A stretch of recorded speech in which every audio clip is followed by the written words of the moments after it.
जिस आर्मीनिया के जरिए ट्रंप पुतिन की घेराबंदी करने जा रहे हैं, हमारा अगला विश्लेषण उसी आर्मीनिया से जुड़ा हुआ है। लेकिन इस खबर में कहीं भी ट्रंप नहीं है। यह विश्लेषण जुड़ा है ऑपरेशन सिंदूर में पाकिस्तान के खिलाफ अपना दमखम साबित करने वाले भारत के सुखोई 30 से। इसलिए आपको भी यह खबर जरूर देखनी चाहिए।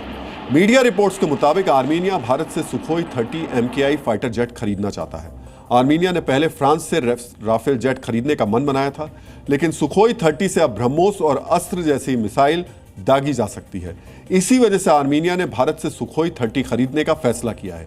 माना जा रहा है कि जल्द आर्मीनियाई रक्षा मंत्रालय इस मुद्दे पर भारत के साथ बातचीत आगे बढ़ाएगा। आर्मीनिया ने भारत के सुखोई 30 पर भरोसा क्यों जताया? इस सवाल का जवाब है पड़ोसी अजरबैजान की एक बड़ी डील। अजरबैजान ने तुर्की के जरिए चीन के 40 JF-17 फाइटर जेट खरीदने की डील की है। ऑपरेशन सिंदूर के दौरान भारत के सुखोई 30 पाकिस्तानी एयरफोर्स के मेड इन चाइना JF-17 विमानों पर भारी पड़े थे।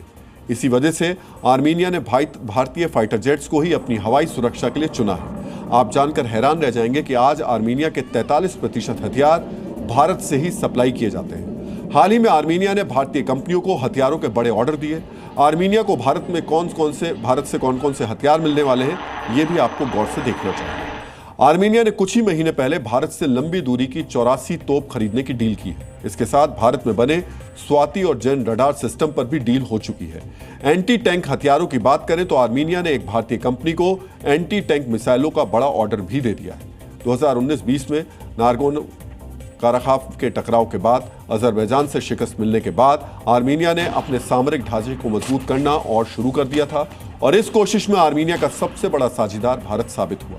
सबसे पहले आर्मीनिया ने भारत से पिनाका रॉकेट लॉन्चर सिस्टम खरीदे, जिनके बलबूते आर्मीनिया की सरहदों की सुरक्षा पुख्ता हो गई। पिनाका की कामयाबी के बाद 2022 में आर्मीनिया ने भारत के साथ एक और बड़ी डील की। अब हम आपको इस बड़ी डील की जानकारी देने जा रहे हैं। 2022 में आर्मीनियाई सरकार ने भारत के साथ आकाश एयर डिफेंस सिस्टम खरीदने पर डील की।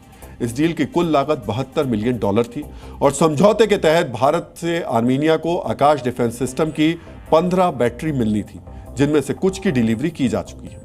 शायद आर्मीनिया को भी अंदाजा नहीं रहा होगा कि भारत में बने जिस आकाश एयर डिफेंस सिस्टम पर उसने 2022 में दांव लगाया था, 2025 में उसी आकाश डिफेंस सिस्टम ने सैकड़ों पाकिस्तानी ड्रोन और रॉकेट्स को मार गिराया, जिसकी वजह से आज दुनिया के कई देश भारत के आकाश एयर डिफेंस सिस्टम को खरीदने में दिलचस्पी दिखा रहे हैं। मेक इन इंडिया के अभियान ने आज हथियारों के क्षेत्र में भारत को आत्मनिर्भर बनाया है, बल्कि भारत से हथियारों का निर्यात भी तेजी से अब बढ़ रहा है। भारतीय हथियारों के निर्यात पर रक्षा मंत्रालय ने आज आंकड़े भी जारी किए, जिन्हें आपको गौर से देखना चाहिए। इन आंकड़ों के मुताबिक 2019-20 में भारत ने 70,000 करोड़ रुपए के हथियारों का निर्यात किया था।